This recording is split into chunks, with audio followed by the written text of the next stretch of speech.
Around the world, artificial intelligence is changing our lives. People use smart technology to answer questions, vacuum and monitor their homes, drive cars, and even bring them food orders.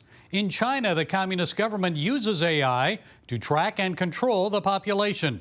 And big tech uses the technology to track people's interests and purchases. Here in the United States, the Biden administration recently unveiled a blueprint for an AI Bill of Rights. The goal is to protect people's personal data and limit surveillance. Well, here to weigh in on this proposal and other things is cybersecurity analyst Julio Rivera. Julio, it's good to talk with you again. So first, how great is the AI threat to our privacy? Oh, it's an overwhelming threat to our privacy. Everybody's living online right now, and we all opt in. We don't read terms and conditions. We just click that little button to move on to the next screen, which is, accept all, or however it may be presented to you. So people don't realize that all their data is being collected. This is being collected by websites, is being collected by applications. A lot of times it's extracted by, let's say, third-party adware or browser hijackers or programs that are referred to as potentially unwanted programs. This information then is collected, harvested, and sold actually on the dark web to people who use it to either, commit identity theft against you. In some instances, they'll do it that way, or in most instances, it's actually given to adware operators to try to tailor advertisements that you see, making it more likely for you to make certain purchases from websites or ads that they show you that are sponsored. This is generally how a lot of these applications make their money, by showing sponsored advertisements, but they know what to show you based on them having your information in advance.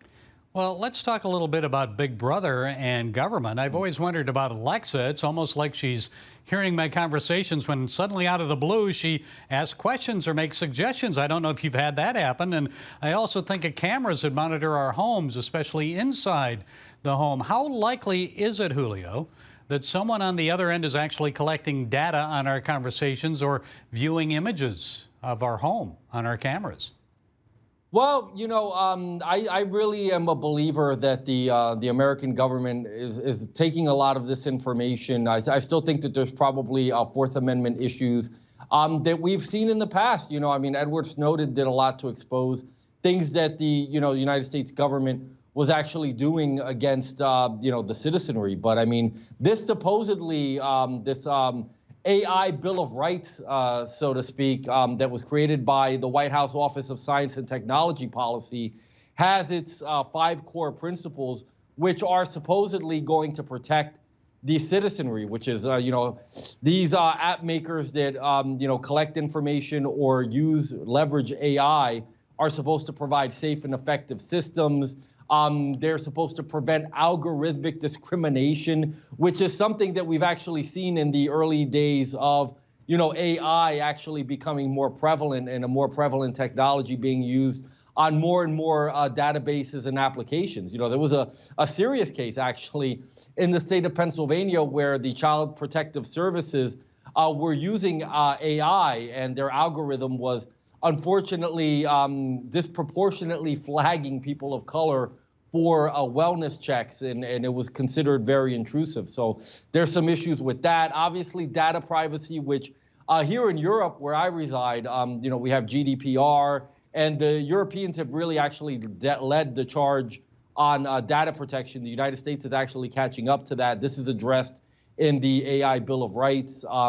There has to be a proper notice and explanation on these applications that are using AI. And also, they have to provide alternative options should you opt out. The entire thing is actually 76 pages long, so it's kind of like legislation from, Washington, D.C., where there's a lot of, let's say, devils, in the detail that are buried in the 76 pages. Quickly, what do you see happening then in the years ahead?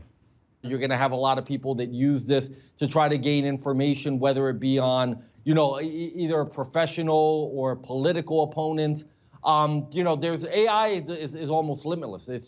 Provides so many possibilities, as technology continues to go further. And you know, I think ultimately, hopefully something like this will be able to protect citizens. Again, I have not had a chance to review all 76 pages. I know that things sound good in theory, but the way that they are in practice is generally different. Generally, you know, the White House or, you know, Washington, D.C. politicians will write legislation or new laws or bills with a name that sounds good.